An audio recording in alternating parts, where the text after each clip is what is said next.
Taip, tai gerą dieną visiems. Matau, kad dar yra likusių, taip įspūdžiai po atidarimos ceremonijos, geri pašnekesiai, žinoma, yra puiku, bet darbotvarkė spaudžia ir mus ir šį kartą mes padiskutuosime, kaip sekėsi ir praėjusiam Seimui, padiskutuosime, kaip seksis naujam Seimui žmogaus teisų klausimais, nes man atrodo, tai yra tikrai pakankamai svarbu ir tai toli gražu nėra antraeilis dalykas.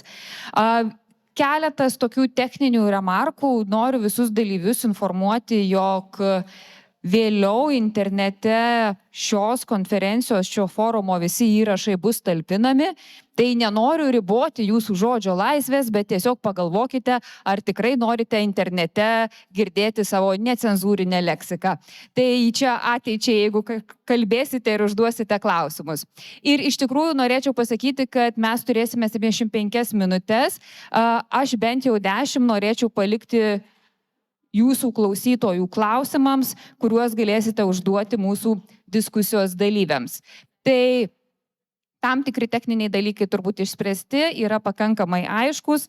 Na ir pradėsime nuo to, kad aš turėčiau pristatyti be jokios abejonės ir diskusijos dalyvius. Tiesa, viena mūsų dalyvė dar ten kamputyje dalyvauja ir radio laidoje, tai prisijungs prie mūsų vėliau. Ir šiandien su mumis diskutuos Tomas Vytautas Raskevičius, buvęs žmogaus teisių komiteto Seime pirmininkas, o dabar dar esantis ir Laisvės partijos pirmininku. Tai Tomai, gerą dieną. Šalia Tomo mes matome Vilniaus universiteto tarptautinių santykių ir politikos mokslų profesorę daktarę Dovilę Jakniūnaitę, kurią šiaip jau jūs pažįstate komentuojančią tarptautinius įvykius, tačiau turiu pasakyti, kad feministinė politika taip pat yra Dovilės radare, taigi ji čia neatsitiktinai mūsų diskusijoje. Taip pat šalia Dovilės mes matome naująjį jau Seimo žmogaus teisų komiteto pirmininką daktarą Lauryną Šedvydį. Na ir šalia Lauryno mes matome daktarę profesorę, buvusią Europos žmogaus teisų teismo teisėją, buvusią konstitucinio teismo teisėją, buvusią man atrodo, ir šio teismo pirmininkę, dabar esančią Lietuvos aukščiausio teismo teisėją, kuri mums neleis pasiklysti teisiniuose labirintuose, Danutė Jočienė. Tai pristačiau tuos žmonės, kurie yra.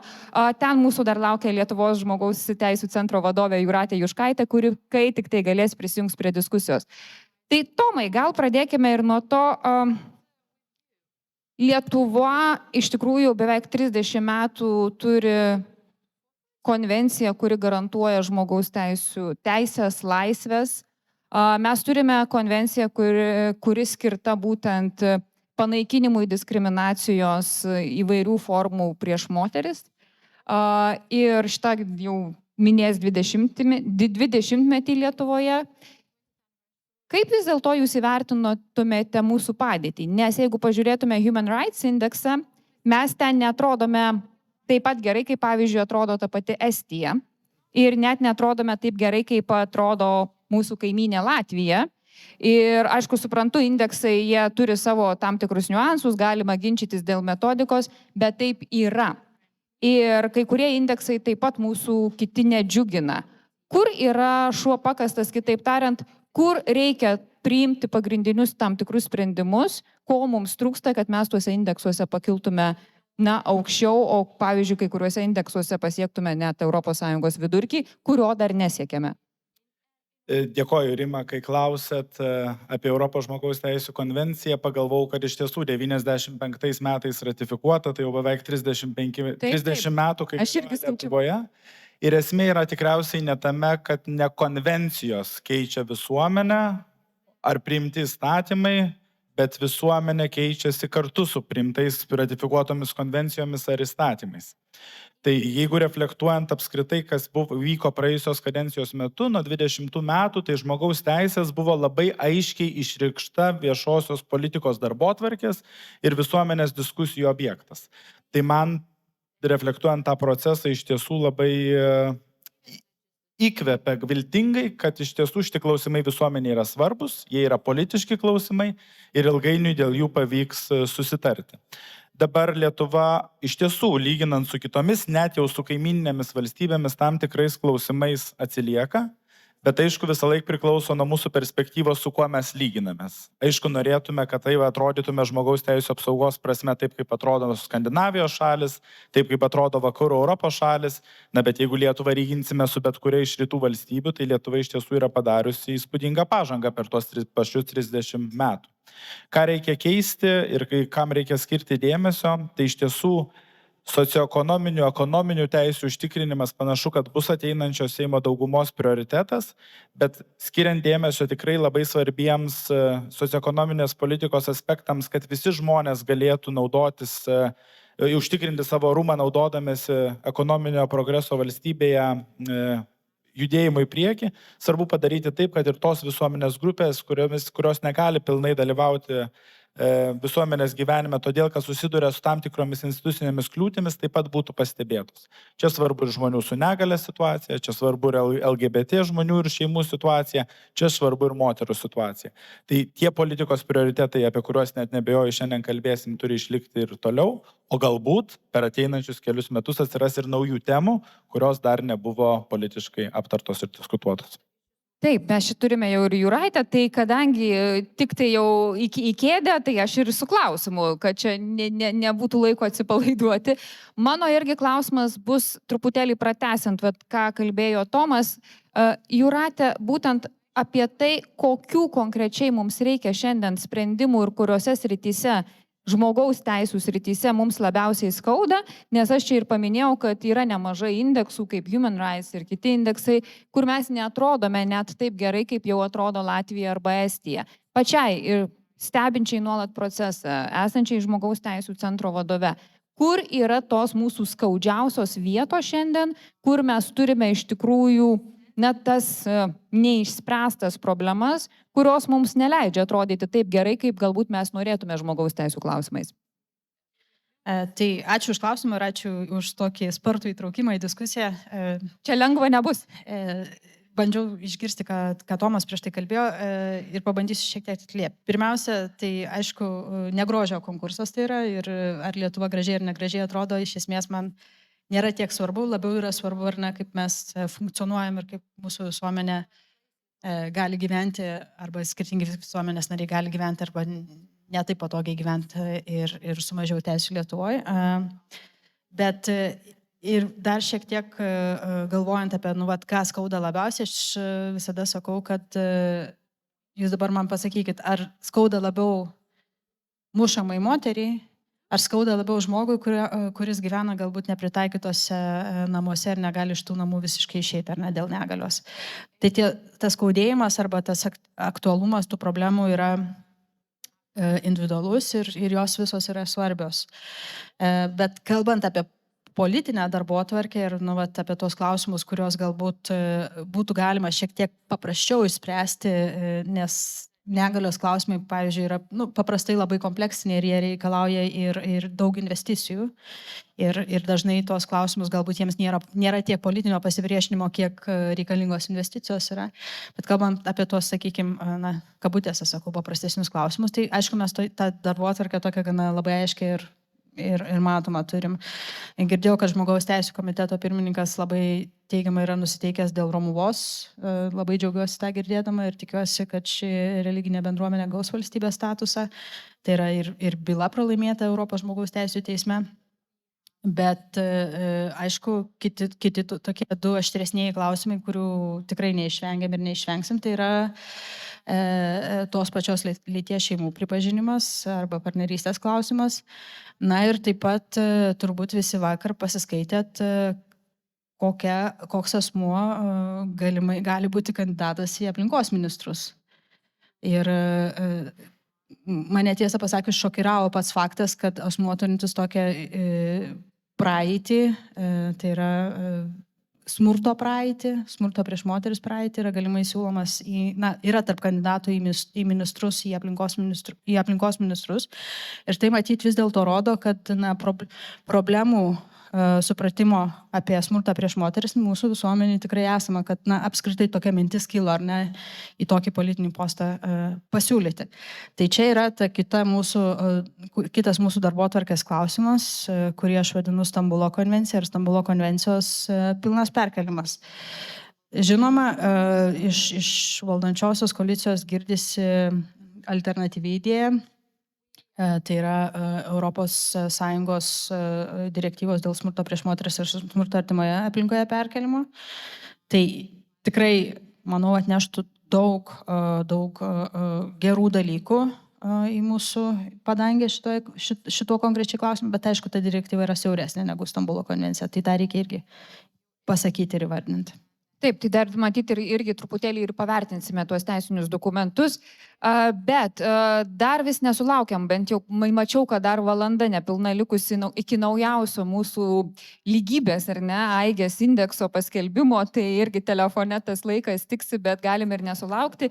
Tačiau pažiūrėkime iki 23 metus, mes ten esame 17 ir mūsų rezultatas gerėja turbūt ne dėl to, kad, pavyzdžiui, tam tikrų darbų daugiau perima vyrai, kalbant apie buitį, o tiesiog, kad moterų buitis lengvėja dėl technologinės pažangos, o kai kurie dalykai, kurie susiję, pavyzdžiui, su atlygio sistema Lietuvoje kol kas, gerėja, bet ne taip sparčiai, pavyzdžiui, kaip kitose valstybėse ir mes neturime to tam tikro pasiekto vidurkio.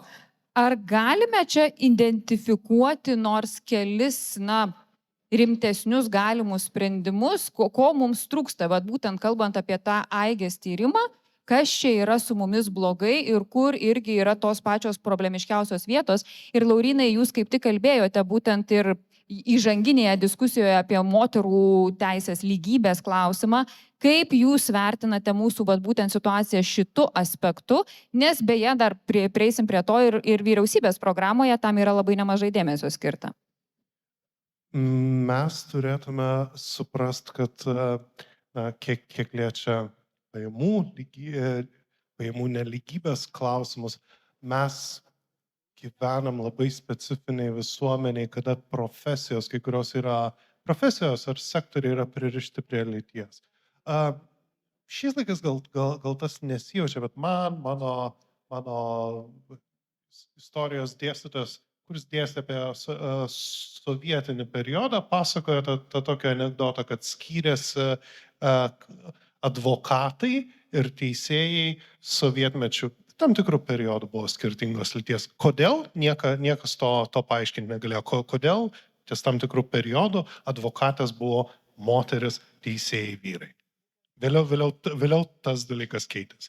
Dabar iš to mes turim tam tikrus paradoksus. Valstybės tarnyboje dirba kažkur apie 70% moterų. Švietimo sektoriai, matyt, kažkur irgi panašiai.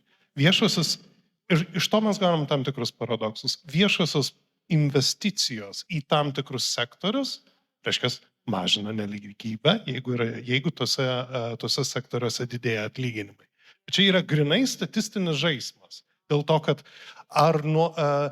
ir priešingas, čia vėlgi iš tos, vadinkime taip, feministinės teorijos ateinantis, kad nuo to, kad didėja atlyginimai, tada į tos pačius sektorius pradeda daugiau darbintis vyrai. Ta prasme, čia tam tikra prasme tai yra ir tam tikras prestižo ratas. Dabar viešosios investicijos į atskirus sektorius galbūt padėtų. Bet problemas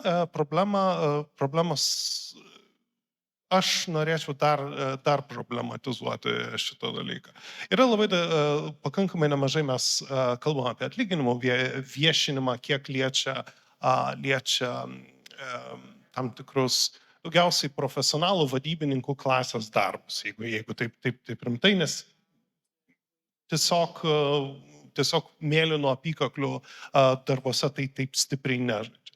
Tai Lietuva turėtų įgyvendinti tą direktyvą, kuri reikalautų viešinti įmonėms, vertinti ir viešinti, jeigu atlyginimai už atskirų sektorių darbuose skiriasi neadekvačiai daug, daugiau negu 5%. Dabar mano toks nuoširdus klausimas yra, kiek realiai tos priemonės padeda apart pakankamai kvalifikuotų, pakankamai aukštus atlyginimus mokančių darbų. Taigi, iš esmės, vadovaujamam sektoriui. Dabar klausimas, kaip tai, pavyzdžiui, keis jūsų troleibuso vairuotojo ar vairuotojos atlyginimų skirtumus? Man nuoširdus klausimai yra.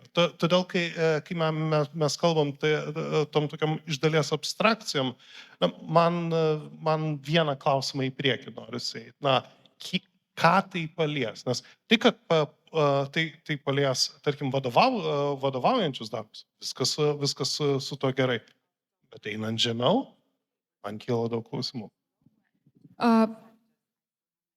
Dovilė, šiandien aš pati skaičiau beje vieno frakcijos kolegos, žmogaus teisų komiteto pirmininko frakcijos kolegos interviu, kuris sakė, o pasakykit, kurie šie žmonės Lietuvoje nelygus. Tai aš taip pasėdėjau, pagalvojau, neblogai, jau turim gerą startą, bet aš aišku ironizuoju. Pačiai vis dėlto, tie visi indeksai, kurie rodo vis dar nelygybę. Kaip iš tokio daugiau galbūt netgi akademinio lauko atrodo, kur mes čia kažko nesugebame arba aiškiai identifikuoti, ar galbūt nesugebame tiesiog priimti kažkokių sprendimų, kurie pačios matymų būtų labai taiklus ir tikslingi. Kaip atrodo iš to, truputėlį iš tos distancijos, žiūrint ne iš politinio lauko, nesant pačiam politinėme lauke? Labas rytas, su žmogaus teisų diena, visus ir visas. Graži simbolinė diena diskutuoti. Gaila tik tai, kad turbūt šitoje salėje daug ko nereikia įrodinėti jau, tai norisi tikėti, kad nueis tos žinios kažkur tai dar toliau kažkokiu tai būdu. Tai tas yra didysis klausimas, kaip idėjos, kurios daliai žmonių yra suprantamos, turėtų įsitvirtinti ten ir paskui jau kažkokiu tai būdu transformuotis ir į sprendimus, ir į santykius tarp mūsų. Tai čia toksai milijono dolerių, eurų klausimas. Bet taip sugrįžtant į konkrečiau, štai jūs paklausėte apie EIGES tą indeksą, nuo kurio galima atsispirti. Lietuva ten žemiau vidurkio yra. Bet šiaip dvi tokios sritis, kurios labai smarkiai, būtent jeigu žiūrint per tą indeksą, taip laiką išsiskiria. Tai viena yra ta politinio atstovavimo sritis, reprezentacijos, ir dėl kurios pagerėjimą pastarosius 4 metus mes matėme, dėl to, kad skaičiuojama moterų lyderystės pozicijos, kuriuose mes turėjom dvi aiškias lyderės, Seimo narių moterų skaičius ir panašus rodikliai, tai kurie akivaizdu 25 turbūt metais numuš mus. Čia tikrai aš norėčiau pasakyti, kad mes šiuo metu turime iš 12 tik tai 4 ministres, bet kas dar yra įdomu, aš paskaičiavau, kiek mes iš Seimo komitetų 16 turime pirmininkių, tai spėkite kiek? Visos 3. O praeitais, kad... Tai varijuodavo, bet dabar geresnė situacija, aišku, čia reikia būtinai pažymėti, kad kalbant apie Seimo pirmininko pavaduotojas, čia yra tikrai geriau ir jeigu žiūrėtume į seniųjų suėgą ir Seimo valdybą būtų geriau, bet, pirmininkų pozicijos yra tokios, santykis yra, taip sakant, nelabai gražus. Ir vyriausybės kabinete taip pat. Taip, vyriausybės ypatingai. Ir plus mes turime, aišku, savivaldybės lygmenių didžiulės, daug gerokai didesnės struktūrinės problemas. Tai aš turiu minti, kad tas rodiklis akivaizdžiai negerėja, jau nebegerės. Ir čia vienas dalykas, būtent kaip mes padidintume, galim klausti, kaip mes padidintumėm moterų įsitraukimą, dalyvavimą ir ne tik tai dalyvavimą politikoje, bet ir patekimą į aukštesnės pareigas. Tai čia yra vienas iš iššūkių, nes kaip po įvairiausi tyrimai, vieni labiau patikimi, kiti mažiau, bet vis tiek rodo, kad tas įvairovės didinimas politinėje erdvėje, politinio elito erdvėje ne tik padeda galvoti labiau jautriau apie įvairius klausimus, padeda galvoti labiau apie sprendimų priėmimo dinamiką, gal nušlifuoja tam tikrus kampus, kuriuos mes dabar irgi matome, kad ir Seime, kuri, tokį grubumą tam tikrą prasme. Ir aš šiandien noriu sakyti, kad moteris švelnesnės, bet tiesiog įvairesnių žmonių iš įvairių erdvių natūraliau kažko norėtųsi tikėti, sukuria tam tikrą geresnę, konstruktyvesnę erdvę. Tai šita viena erdvė, kuri iš tikrųjų, kuri uždeda toną nuotaikoms, diskusijoms, bendrai politiniai kultūrai labai svarbi. Nors jinai atrodo tokia, galbūt ne pati reikšmingiausia, kai mes pradame galvoti apie socialinės ekonominės, aišku, teisės, bet tai svarbi. Bet kita yra, manau, dar keblesnė, kurioje mes labai smarkiai atsiliekame, tai yra ta namų erdvė. Ten paprasčiausias tas skaičius, kur moteris nežmoniškai proporcingai daug laiko praleidžia namų ruošos, atlikdamos namų ruošos darbus, įvairiausius globos, rūpesčio darbus ir Lietuva čia jau pačiam galiuke ES yra pagal tą proporciją. Ir čia klausimas, o kaip sudaryti sąlygas, kaip sukurti tą struktūrinį pokytį. Ir tada žiūrint vėlgi perkeliant į politinę erdvę, kai pradama diskutuoti, ar čia įžūlu prašyti arba siūlyti vyrams ten porą mėnesių pabūti su savo gimusiu kūdikiu ir kokia čia dalį žmonių yra tragedija ir panašiai. Pripažinkim, kad aišku, dalis ten gali būti finansinių visokiausių iššūkių. Tai, nes iš principo tai vienas iš tokių žingsnių, kuris judina link suvokimo, o ką reiškia būti namuose ir nieko nedaryti su mažu vaiku, ar ne? Tai ir vėlgi tada mes galim galvoti, ar įvairios priverstinės politiniai įrankiai gali tai padaryti ir panašu, kad labai dažnai tai sukūriamos tam tikros sąlygos struktūriniams pokyčiams. Tai va galvojant bendrai, kurgi tie pokyčiai manomi, vis tiek mes atsigręžiam į tą politinę erdvę, politinius sprendimus ir kaip jie priimami ir kaip juos ir diskutuojam.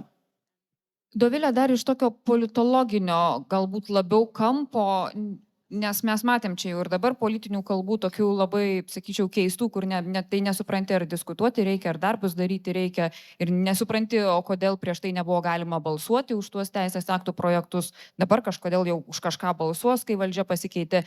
Tai čia mes jau visko prisiklausėm, bet ką aš norėčiau paklausti, kas yra nutikę su žmogaus teisų klausimu, nes jis tapo tarsi tokiu polarizuojančiu. Žiūrėkite, kai mes kalbam apie mokesčius, aš suprantu, kad jeigu apmokestisim turtinguosius, tai iš kažko atimsim, kažkam padalinsim arba atvirkščiai. Su žmogaus teisų klausimu taip nėra. Dėl to, kad, nežinau, kažkas čia iš jūsų gaus daugiau teisų, mano teisės nesumažėja. Šiaip bendra, vadinkime taip, mūsų visų teisų suma padidėja, tokia yra logika, bet kažkodėl pas mus visi įsivaizduoja, kad, nežinau, jeigu Tomui bus kažkokios teisės suteiktos, man dar kažkokios, staiga kažkas dėl to labai nukentės, nors faktai yra priešingi. Kas nutikė, žiūrint iš tokio labiau politologinio kampo, kodėl šitie klausimai polarizuoja taip, nors iš tikrųjų dėl to, kad bus priimtas sprendimas X, pavyzdžiui, mano gyvenimas nepasikeis visiškai. Ką čia politikai su tuo padarė?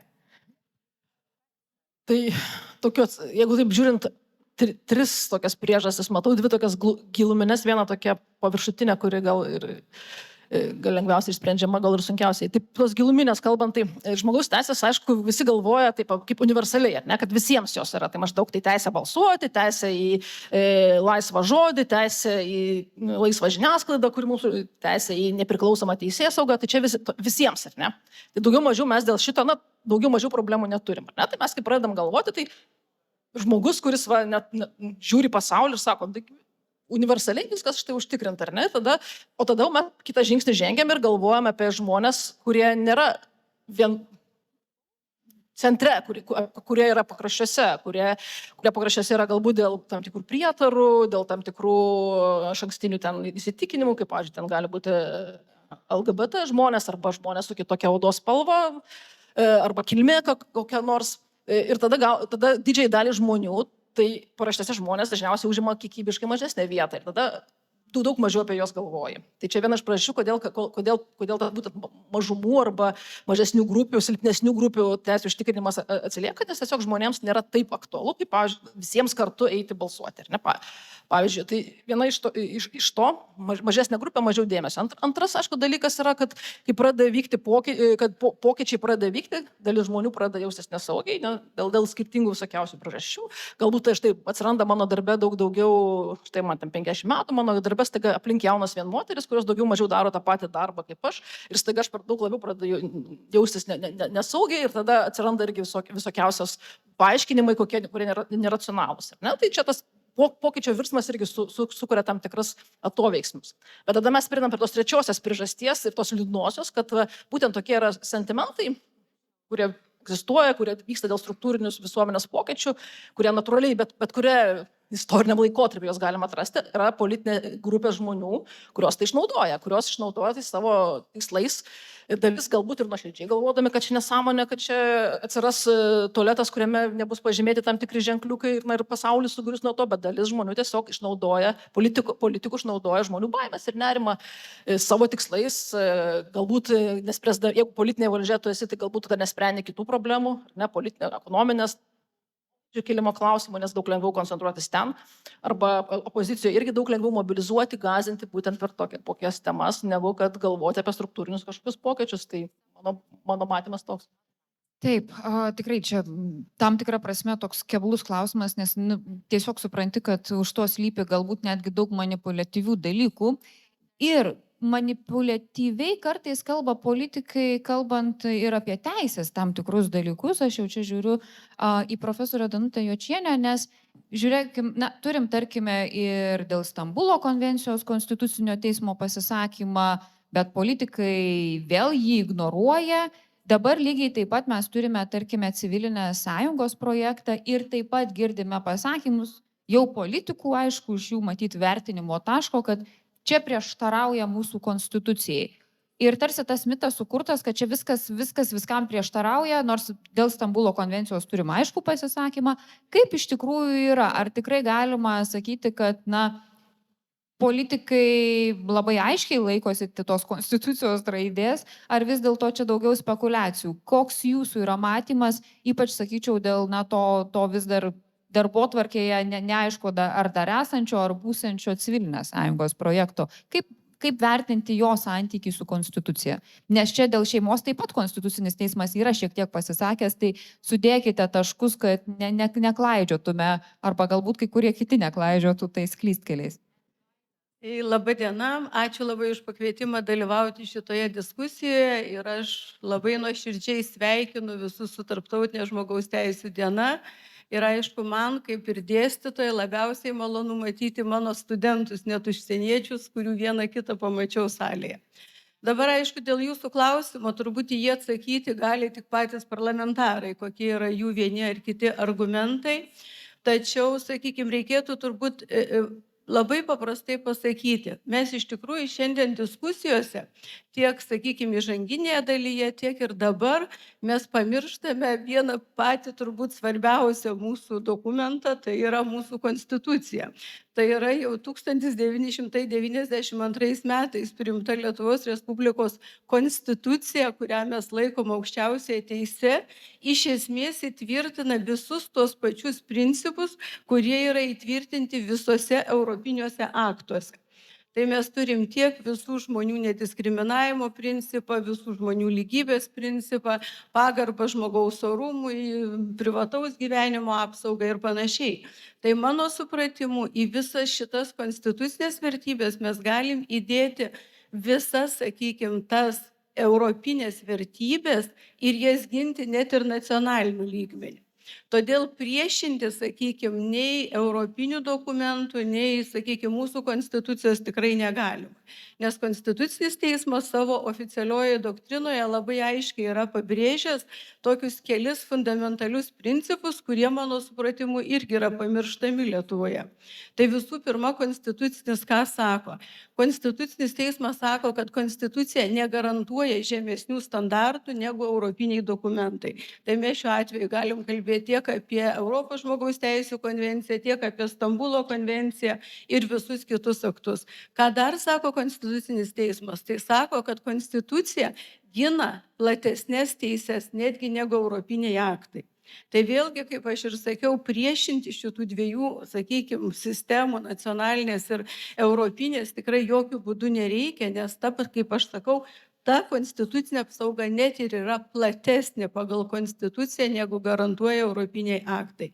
Ir trečias aspektas, aišku, ką mes šiandien kalbame labai plačiai, tai yra nediskriminacijos principas. Tai vėlgi konstitucinio teismo, sakykime, praktika labai aiškiai įrodo, kad nors, pavyzdžiui, konstitucijoje įtvirtintas nediskriminavimo pagrindų sąrašas, jis yra baigtinis, Konstitucinis teismas labai aiškiai yra pasakęs, kad faktiškai šitas sąrašas nėra baigtinis ir į jį galima įtraukti visus kitus pagrindus, įskaitant amžių, ką nurodė Konstitucinis teismas, įskaitant tą pačią seksualinę orientaciją ir panašiai. Tai ką tas duoda? Tas duoda labai paprastą atsakymą, kad netgi pasiremdami mūsų konstituciją mes turim labai puikų teisinį pagrindą ginti žmogaus teisės Lietuvoje. Kaip kalbėjo įžanginėje dalyje, sakykime, kalbėtojai, klausimas yra iš tikrųjų, kaip tos žmogaus teisės yra ginamos praktikoje. Aišku, kai prieiname prie praktikos, tai jau yra sudėtingiau. Ir aišku, dabar dėl civilinės sąjungos įstatymo ar partnerystės instituto, kaip mes jį bepavadintume, tai vėlgi aš norėčiau priminti, kad dar 2013 metais tokioje labai svarbioje byloje, Valenatos ir kiti prieš Graikiją byloje, Europos žmogaus teisų teismas labai aiškiai yra pasakęs, kad iš esmės Europos tarybos valstybių narių tarpe yra dvi valstybės, tai yra Graikija ir Lietuva, kurios įtvirtindamos, sakykime, partnerystės institutą, aš jį vadinsiu, iš esmės, ta prasme, jį turėtų atidaryti ir tos pačios lyties asmenims. Tai ten buvo padaryta tokia studija, jinai yra minima šitoje, sakykime, šitame Europos žmogaus teisų teismo sprendime. Tai mano supratimu, jeigu mūsų politikai, jeigu mūsų Seimo nariai tinkamai perskaitytų Valenatos bylą, kadangi, ta prasme, mes turim partnerystės institutą įtvirtintą civilinėme kodekse, tai iš esmės šitas pats įstatymas, jis turėtų būti nediskriminuoti tos pačios lyties asmenų, nes Valenatos byloje yra labai aiškiai pasakyta, kad yra tik Graikija ir Lietuva, kuri iš esmės tą norėtų suteikti tik skirtingų lyčių atstovams. Tai čia būtų mano kaip ir palinkėjimas Seimo nariams ir naujajam komitetui tiesiog pasiskaityti labai atidžiai Valenatos ir kitų prieš Graikiją bylą. Labai norėtųsi, kad jūs išgirstų kai kurie politikai, nors nesu tikra, kad daug dėl to turiu vilčių, bet dar, profesorė, aš jūsų norėčiau nepaleisti, nes čia ir įžanginėje kalboje nuolat buvo kalbama apie Romuvos atvejį ir čia yra EŽTT jau, vadinkime taip, tam tikri sprendimai.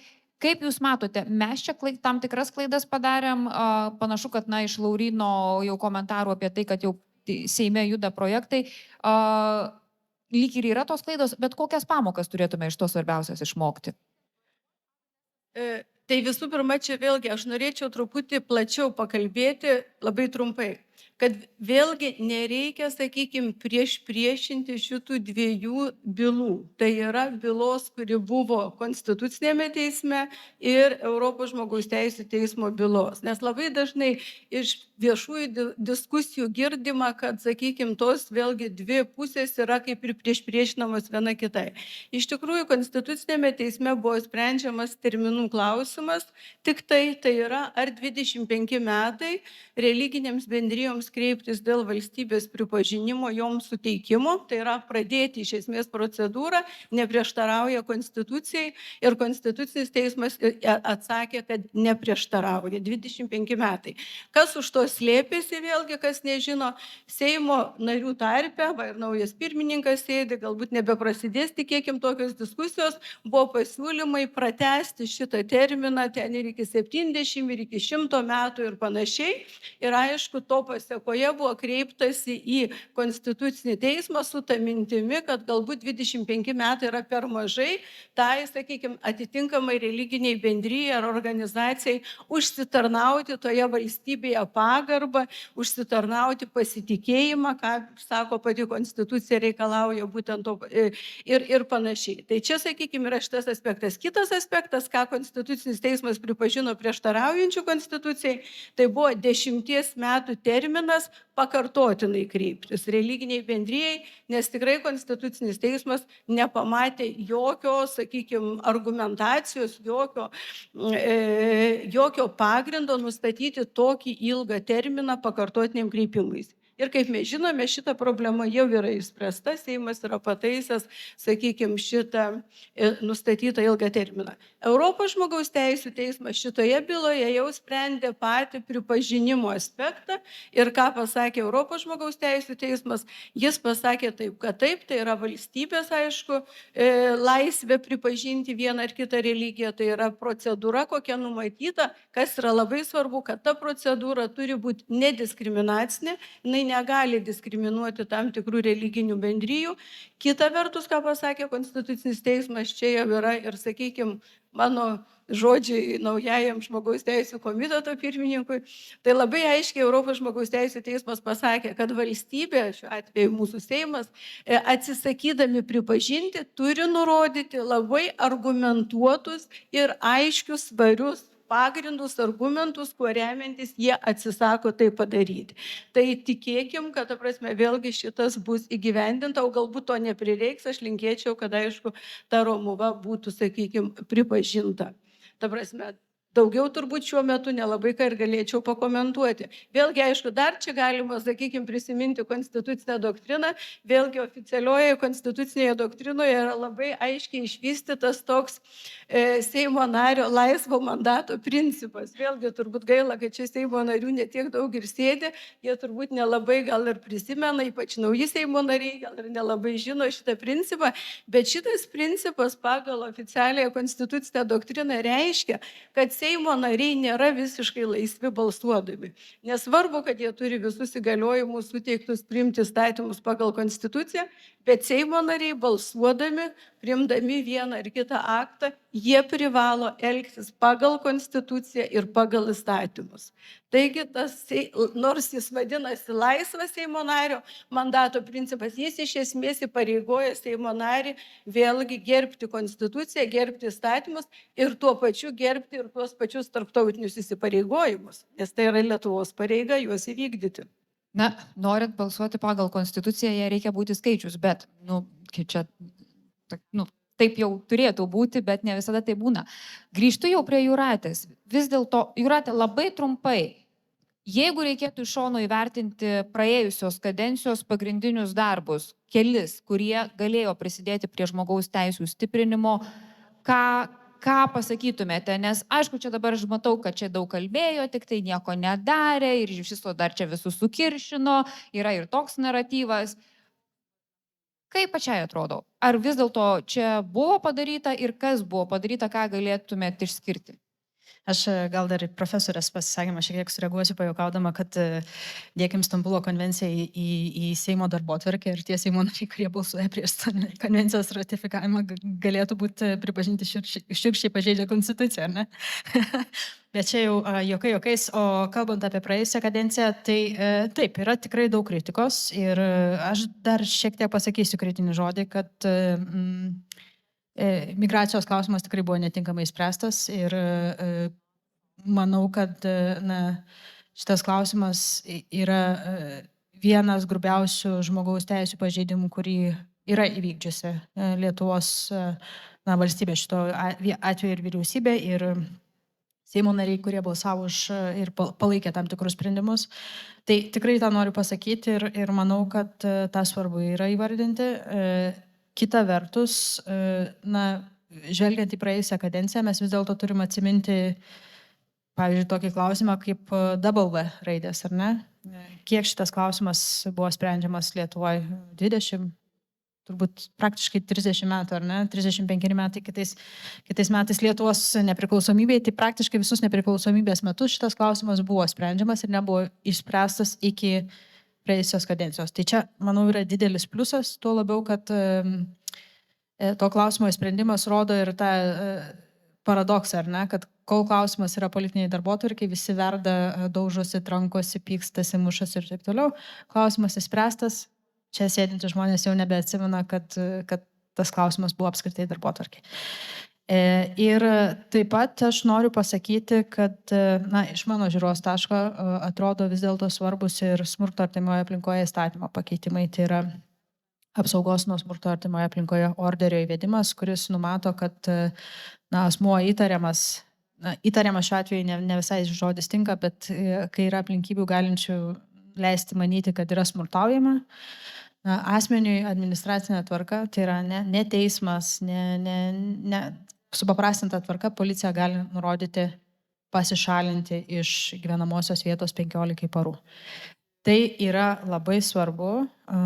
Mes turim didžiulius skaičius tų išduotų orderių ir nors kai kurie, sakykime, politiniai veikėjai ir dėja paties aukščiausio kalibro kėlė klausimą dėl šito orderio ir bandė kvestionuoti įvairiais kanalais, kad tas didelis skaičius rodo neproporcingumą, kad policija galbūt neproporcingai taiko, nes yra vienas kitas teismo sprendimas tikrai, kur buvo pripažinta, kad orderis skirtas netinkamai arba nebuvo pakankamo pagrindo jam skirti.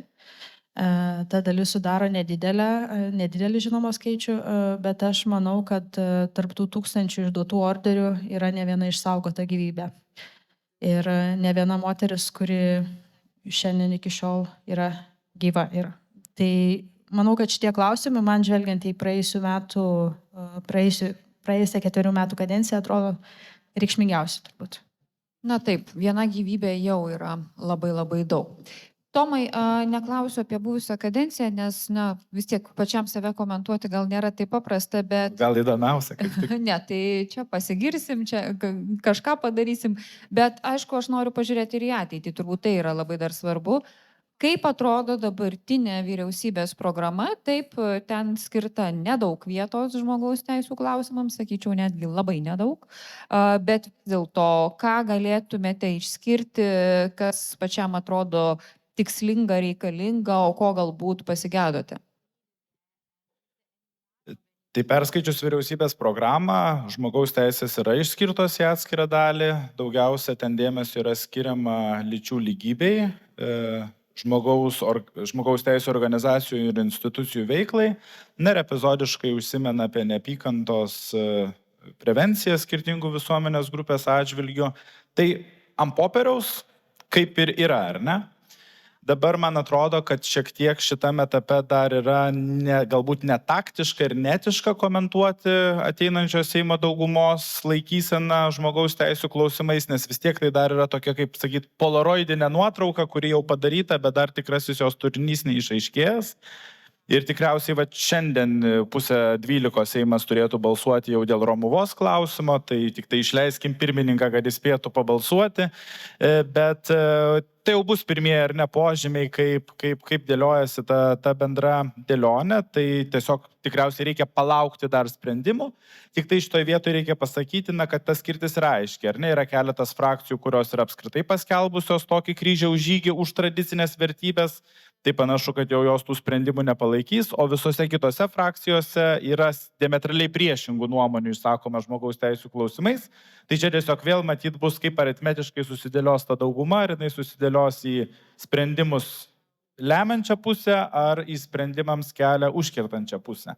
Bet aš šitoj vietoj vis tiek noriu pasakyti ir tikrai nenoriu politiškai moralizuoti, bet kai vyriausybės programoje yra įrašoma priemonė kovoti su antisemitizmu ir ta pati valdančioji dauguma įgalina antisemitinę partiją dalyvauti valdančioji daugumoje, tai toks vyriausybės programos punktas man asmeniškai yra kaip oksimoronas.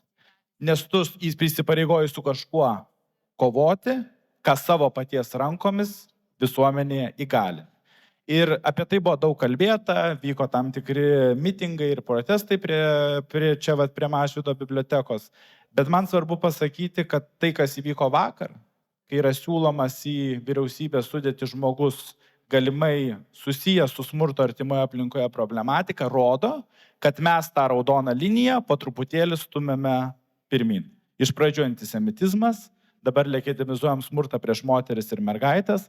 Man tai yra nepriimtina. Ir tie žmonės, kurie kalba, kad jie palaiko žmogaus teisų darbotvarkę, turėtų bent jau išsakyti savo nuomonę arba poziciją šio klausimu, o nesakyti, kad čia yra politikos lyderių susitarimas tam tikrai strateginės reikšmės klausimai.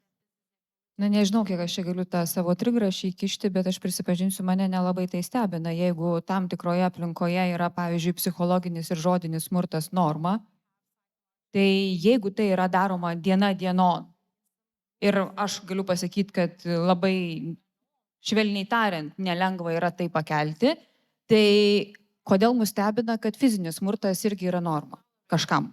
Tai va čia, man atrodo, mūsų politikams reikėtų pagalvoti apie tai, nes šiaip smurto ne fizinio mūsų politinėje aplinkoje šiuo metu yra pakankamai daug ir ypač kai kurių, reikia pripažinti politikų retorikoje, aš jo apraiškų matau, tai dėl to, kad, ką Tomas kalbėjo apie tai, kad, mes šį turime jau tokį atvejį su galimu fiziniu smurtu, tai aš matyčiau tame beje irgi galbūt tam tikras sąsajas, bet aš turiu duoti Laurynui sureaguoti dėl to, kad būtent čia daugiau buvo apie tą oksimoroną, ar ne, Tomo pakalbėta, nes sutikime su tuo, kad šitos turbūt nuostatos programoje nebūtų buvę, jeigu ne koalicijos sudėtis. Tiesiog, panašu į tai ir mes plus dar nežinome, koks bus to turinys. Tai kaip jums atrodo, galbūt čia klaidingas yra kai kurių įsivaizdavimas, kad tai atsirado būtent dėl tokios koalicijos sudėties? Žiūrėkit, man asmeniškai atrodo, kad įvardinimas ar pakankamai aukštai atsiradimas tos nuostatos, jo, tai yra sąlygotos reakcijų, tačiau aš vieną, tokį, kaip čia subtiliau atsakyti, kad aš nežinau, Noreika, Škirpa, Krikštaponis, čia tuo metu buvo viskas gerai, bet tada atsiranda Žemaitaitis ir tada viskas tampa labai labai blogai. Tai mes turim suprasti, kad mes, aš istorikas, tai man šitie dalykai pakankamai karštai jaučiasi kartais. Viešos diskusijos, kuriuose, nežinau, garbus beje, buvusio ir dabartinio Seimo nariai gina, nežinau, tą vadinamąją dvigubą genocido teoriją. Čia buvo gerai, bet ties tuo momentu, kada kalba pereinama į Žemaitaičio partiją, tai tada yra blogai. Man tiesiog pati... Klausimas yra jums, kaip jums tai yra, nes taip mes galime eiti, kaip buvo, kas buvo, bet kaip jūs tai matote apie šitą konkretų atvejį? Apie šitą konkretų atvejį, atvirai pasakius, kad pats punktas, kad turėt programą, kuri kalbėtų apie antisemitizmą, apie ksenofobiją bendriau, tenais yra ir islamofobija įrašyta, bei visuomenininkai norėjo įdėti antičigonizmą, kas man labai labai keistai skamba tas terminas, bet akivaizdžiai ta bendruomenė nori, kad būtų taip būtų įvardinta. Aš manau, tokios programos elementariai reikia. Nes mes turim išankstinių nuostatų, kurios neigiamai veikia atskirų grupių žmonių gyvenimus.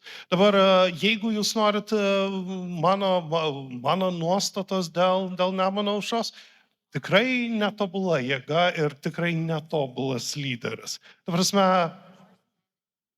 Tam tikrą prasme mus įstatė į kampą ir tiek. Mačiau, Jūratė kėlė ranką, tai tikrai turiu leisti sureaguoti. Aš norėčiau šiek tiek sureaguoti ir atliepti tai, ką Laurynas ką tik paminėjo. Ir manau, kad tą reikėtų kritiškai įvertinti ir matyti, kad meilės didelės ponui Žemaitaičiui nejaučiu, tai turbūt čia niekam nepaslaptis. Kita vertus, yra paradoksalu, ar ne, Tomas įvardino tą oksimoroną dėl vyriausybės programos ir antisemitizmo atsiradimo joje.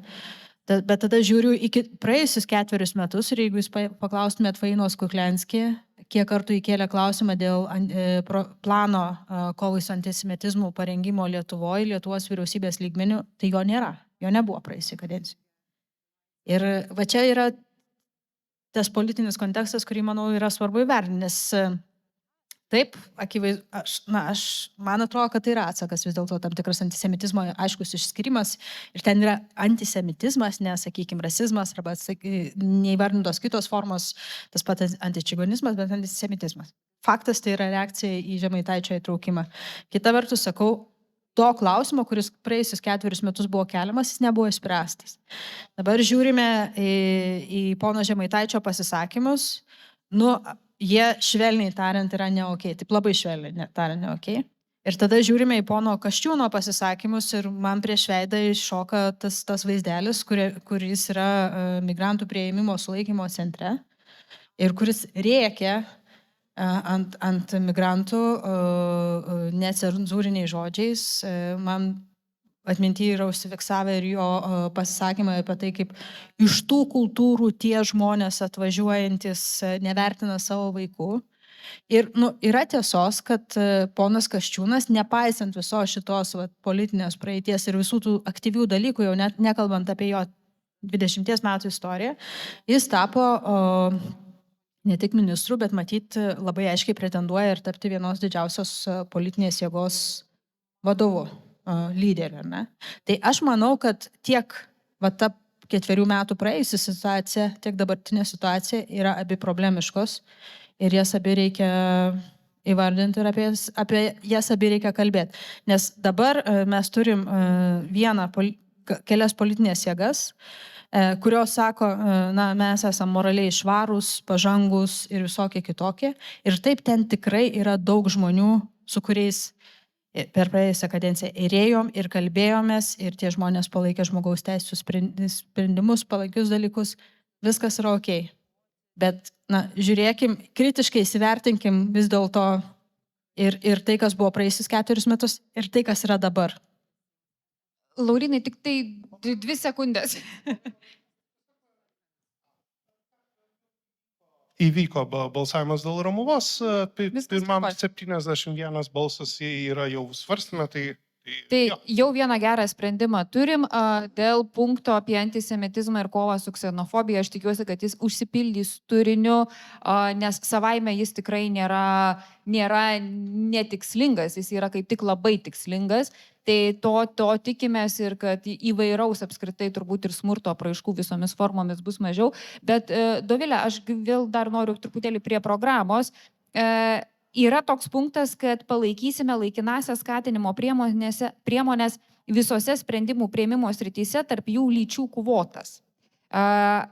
Dabar mes tas kvotas Seime ar ne šiek tiek aptariam, ar ne, pagal komitetus ir vyriausybėje taip pat aptariam, nes taip kelia klausimų, ar ne, nes čia kvotos yra, ten kažkur nėra.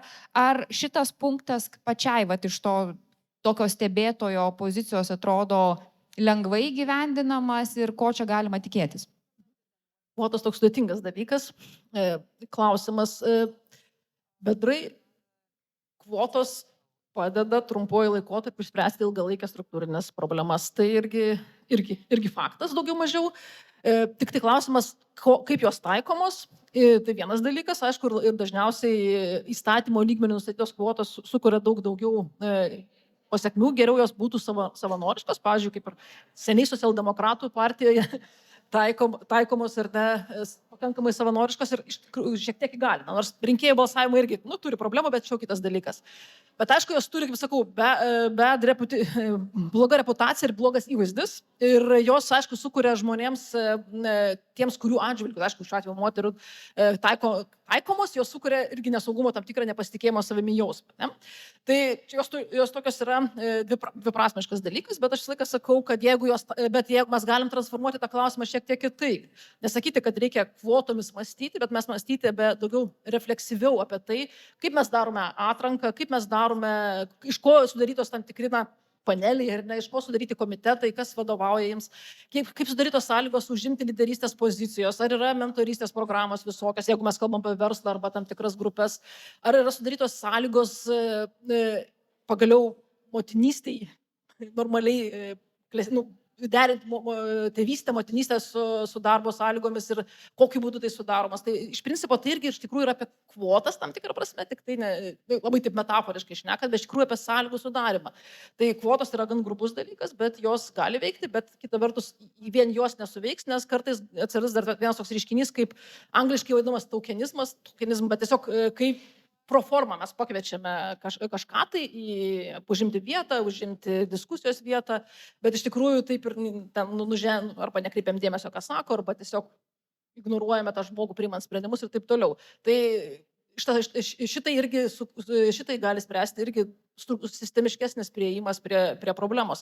Ir aš dažniausiai žinau, kad kas nors sako, sistemiškai reikia, kad visiems išsijungia smegenis, nes niekas nežino, kaip daryti, bet aš kaip jau prieš tai paminėjau, kad yra labai daug apčiuopiamų dalykų, kuriuos galima padaryti tiek politiniai dėrėjai, tiek ekonomikai. Aš nežinau, ką konkrečiai vyriausybė šito metu turi šitą mintyje. Galim dar trumpai dėl Seimo ir vyriausybės. Mes, aišku, aptarinėjome vyriausybės programą, kaip mums buvusi premjerė primindavo, kad vyriausybės programa ne Seimo programa. Čia irgi susisukinėdama dėl partnerysčių klausimo, bet lygiai taip pat įdomu būtų ir Seimo programą, ypač pavasario pamatyti ir tada suprasti, kokia ten tada nuotvarkė, kas numatyta, tai va šitoje vietoje galbūt irgi svarbu būtų išgirsti. Ir aš norėjau atkreipti dėmesį, kad jūs kelis kart referavote, dabar pasakysiu, Skvernelio sveikinimo kalbą, ar ne, kurisai sakė, kaip čia viskas buvo blogai, kaip niekas nesikalbėjo žmogaus teisų klausimai praeitoje kadencijoje, dabar štai mes dabar imsime čia ir diskutuosime ir kartu sprendimus priiminėsime ir čia viskas bus daug geriau. Atkreipsiu dėmesį, kad jų situacija nėra ką geresnė, nes mes turime 20 žmonių frakciją, kuri tikrai nebalsuos žmogaus teisų klausimais. Tai reiškia, ir dabartinė valdančioji dauguma susiduria su ta pačia problema, kaip susidūrė ir anksčiau, reikės ieškoti balsų opozicijoje. Opozicija irgi turi kartėlio šiokio tokio jausmą. Ir tai šiuo atveju aš nematau kokybinio skirtumo, net jeigu būtų didesnė politinė valia iš valdančiųjų, nes kalbėtis reikės ne tik tarpusavėje, arba ne tik su visuomenė, bet ir su opozicija, su kuria, tiesą sakant, buvo irgi kovojama labai aiškiai rinkimų metu.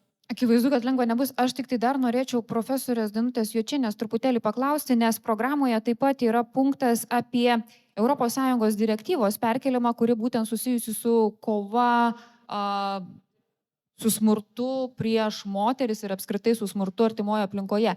Iš teisinės pusės žiūrint, ar jūs matote šitos direktyvos, vadinkime, kažkokius labai aiškius pliusus ir pridėtinę vertę, kas mums padėtų sureguliuoti tam tikrą prasme ir teisinę Lietuvos bazę perkelų šią direktyvą? Tai mano supratimu iš tikrųjų aš didelių pridėtinių verčių gal ir nematyčiau, nes aš kaip jau minėjau, mano supratimu Lietuvoje mes turim puikią teisinę bazę, įskaitant tą pačią konstituciją. Kita vertus, dabar aš kaip tik ir dirbu su baudžiamosiomis bylomis, tai patikėkite, smurto artimoje aplinkoje bylų mes tikrai turim nemažai, bet kita vertus galiu pasakyti, kad mes turim ne tik smurto aplinkoje artimoje prieš moteris, bet taip pat ir moterų smurto prieš vyrus bylas. Tai irgi yra problema ir galbūt nereikėtų kalbėti vien tik apie smurtą prieš moteris artimoje aplinkoje, nes iš tikrųjų smurto yra įvairios formos ir, sakykime, bent jau baudžiamosios bylos tą tikrai aiškiai rodo. Problematika kokia yra šitose bylose, kad iš tikrųjų tyrimai vyksta gana ilgai, aišku, įrodinėjimo standartai yra vis dar gana aukšti ir įrodinėti, sakykime, turime tokį aspektą kaip ir mažareikšmiškumo aspektą, tai aišku, kai kurios bylos yra nutraukiamos ir dėl mažareikšmiškumo. Tai, sakykime, vėlgi, sakykime, ta pati direktyva, aišku, bet kita vertus mes turim, jeigu kalbam apie ES direktyvą, čia vėlgi jau rytiniai diskusijai buvo labai aiškiai pasakyta, kad jeigu valstybė netinkamai gyvendina ES aktus, tai jinai gali susilaukti labai rimtų, griežtų finansinių sankcijų. Tai Lietuva bet kokiu atveju jie turi perkelti ir tinkamai gyvendinti, nes tiesiog kito varianto nėra. Bet dar baigiant dėl lyčių, aš vis tiek noriu vieną aspektą pasakyti, aš jaučiuosi labai sena, dalyvaudama šitose žmogaus teisų diskusijose daugybę metų. Tai žinot, kai aš 94 metais baigiau teisės fakultetą ir norėjau pasilikti Vilniaus universiteto teisės fakultete dėstyti, man vienas garbingas katedros vedėjas, jau amžinatilsį, pasakė: Danute, į šitą Vilniaus universiteto teisės fakultetą iš esmės moteris nepatenka. Moteris realiai nepatenka. Sako, pas mus fakultete, per visą fakultetą yra tik 3 moteris. Tik 3 moteris tuo metu. Ir buvo vienintelis profesorius Vadapalas, kurį aš labai gerbiu ir kuris yra irgi vienas turbūt iš žmogaus teisų tikrai gynėjų Lietuvoje, kuris paėmė mane būtent į savo tarptautinės teisės katedrą kaip moterį. Tai jeigu pažiūrėtume šiuo metu, kas vyksta Vilniaus universiteto teisės fakultete, tai turbūt didžioji dauguma dėstytojų jau yra moteris. Tai aš jau manau, tai yra didžiulis pasiekimas. Nors aš turėčiau pasakyti, kad man atrodo, kad dėstytojų moterų dar daugėja ir dėl to, kad dėstytojų atlyginimai yra atitinkami. Tai Tai vat dėl to čia yra problema, nes vyrai nesutinka dirbti už tokius atlyginimus. Tai čia irgi dar kitas momentas. Jūrate, labai trumpai mačiau, kad kėlėt ranką, norėjot sureaguoti. Taip, dėl direktyvos iš esmės kaip ir profesoriai neprieštrauju, bet aš matyčiau vis dėlto bent jau keletą teisinių klausimų, arba tiksliau teisės perkelimo klausimų. Tai yra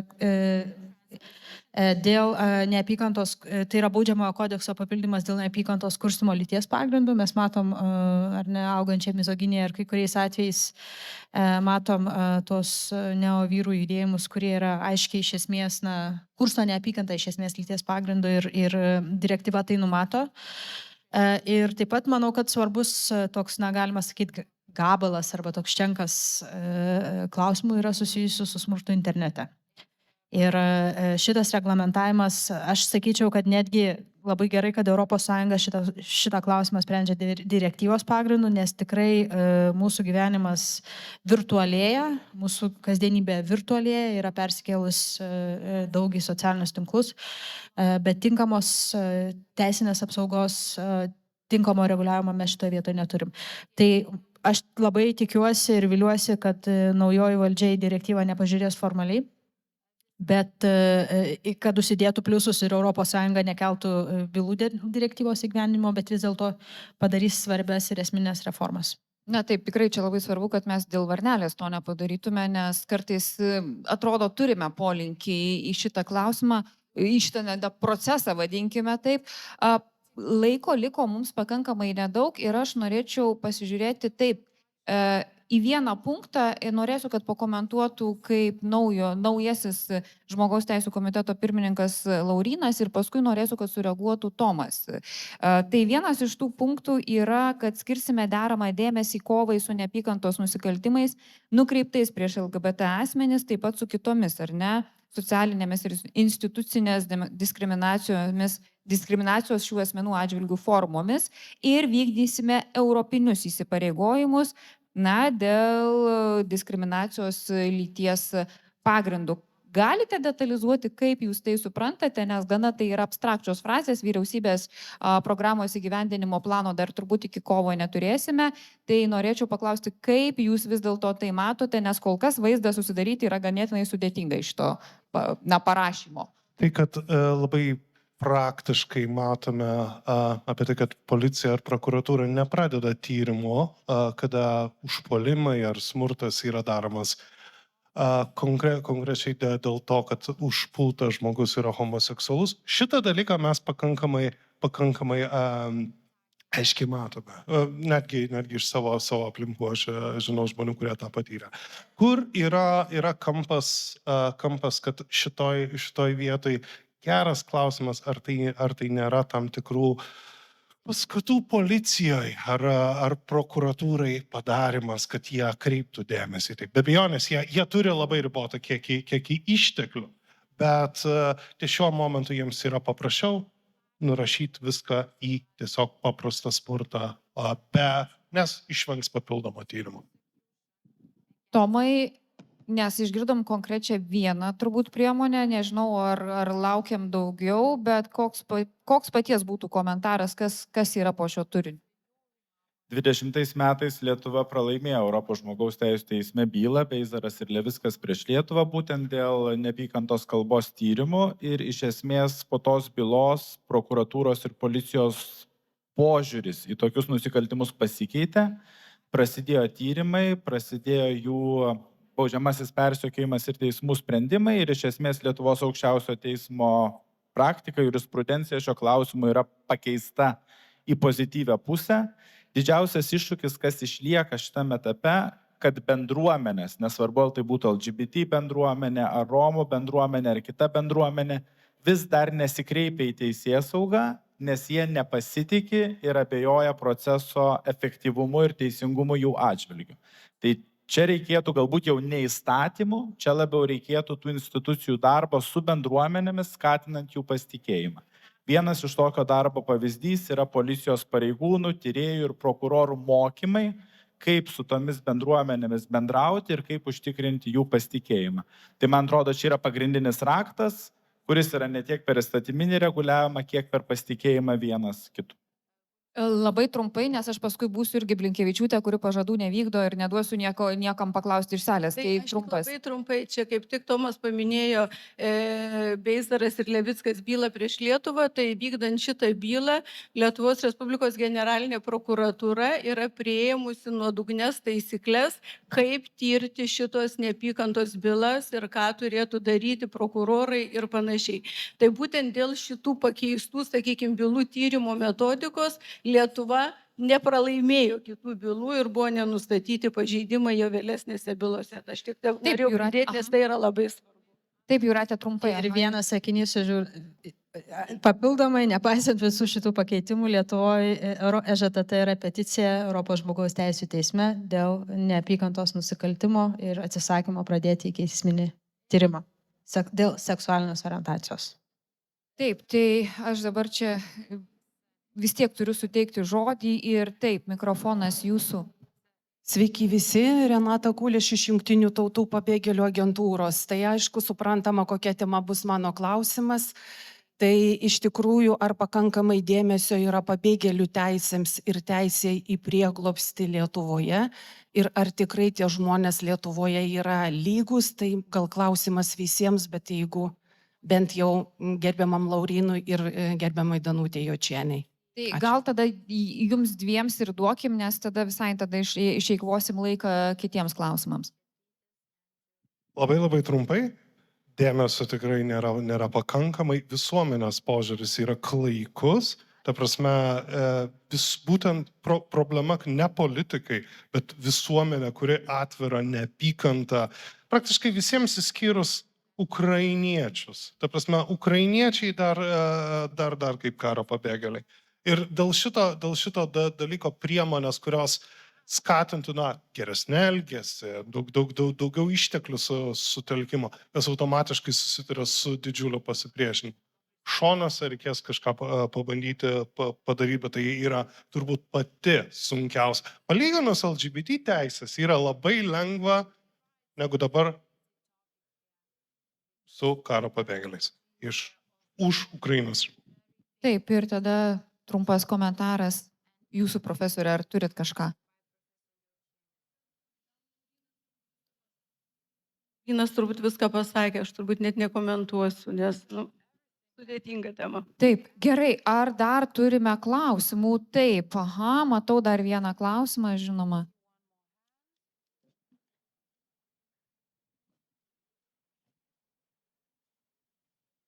Vincentas Jasiulevičius. Tik tai jeigu galite, arčiau mikrofoną laikykite, nes paskui nebesigirdės jūsų ir įraše. Vincentas Jasiulevičius, valdymų sistemų ekspertas. Čia labai pakalbėta apie teises žmogaus, bet kažkaip tai labai nebuvo kalbama. Pareigos kokius, kaip piliečių, kaip žmogaus. Ir atsakomybė prieš valstybę, kažkaip tai praslydė reikalai. Antras dalykas, pradėti vis dėlto reikia valstybės valdymo įstatymus taisyti. Iš valstybės valdymo įstatymų, ypatingai iš rinkimų kodekso, išvalyti tas dviprasmybės. Gali būti, reiškia, dvigubas kandidatavimas Seimo narių. Ką tai reiškia dvigubas kandidatavimas? Tuose pačiuose rinkimuose kandidatas įrašytas vienmandatėje rinkimų sistemoje ir daugiamandatėje. Čia jeigu pavardė kartojasi, jeigu jį neišrenka vienmandatėje, išrenkamas daugiamandatėje. O ten, kad ten pirmumai kažkokį nustatyti, ten dar kitas dalykas, šitų neturėtų būti. Reiškia, jeigu visų partija duoda išreitingavusi 141 Seimo narį sąraše ir tuo pačiu vyriausiai rinkimų teikia, kas į vienmandatės eina, tai yra nedaugiau 71. Tai likusi dalis turėtų būti šitoj daugiamandatiniam sąraše. Ir ten pasirinkti galėtų kiekvienas, reiškia, atrinkęs, už kurią partiją ten pasirenka ir tojus partijos sąraše. Tik tai galbūt problema kiltų tokia, kad tas, kuris pilietis, rinkėjas negali pasinaudoti kompiuteriu, į svetainę vyriausios rinkimų komisijos įeit, jis ten nepasižiūrės jau to kandidatų norimų, tik tai iš klausos, nepasižiūrės jau biografijos, ar ne per ilgai kalėjime sėdėjęs ir kitus dalykus. Tai, Ačiū Jums, taip, bet čia yra truputėlį apie rinkimų sistemą. Antras dalykas yra vidutėlė. Čia šitie klausimai turi įpareigojimai rinkėjų čia yra.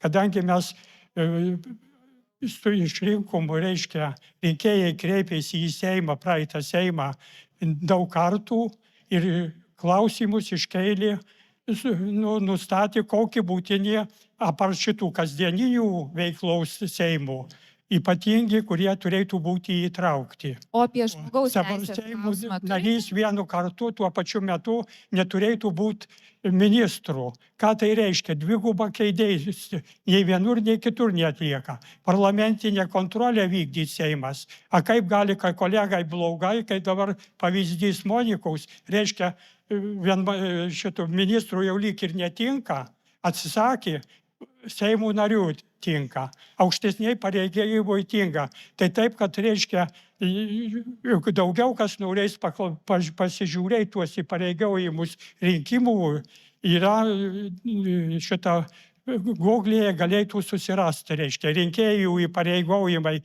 kandidatams partijoms 2024 ir ten galės pasiskaityti ir ras ypatingai daug reikalų. Labai Kuriuos ačiū Jums. išsprendus mūsų reikalai šitie bendrieji, ką dabar kalbam, taisytųsi, jeigu mes darbininkus į Seimą tinkamus parinkti galėtume ir visą, reiškia, reikalai taisytųsi netgi žiūrint akyse, jeigu dabar naujas... Labai Jums ačiū už komentarą, bet gal kažkas turite klausimų dar susijusių su žmogaus teisėmis? Taip, lygtai ir nematau pakilusių rankų, tai aš turėsiu padėkoti mūsų diskusijos dalyviams. Ir tuo pačiu noriu pasakyti, kad laisvalaikio erdvėje jau yra prasidėjusi kavos pertraukėlė, o 11:45 kviečiame į visas kitas diskusijas, kuriuose toliau bus plėtojamos pačios įvairiausios temos susijusios su žmogaus teisų klausimais. Ačiū Jums visiems ir ačiū mūsų diskusijos dalyviams. Ačiū.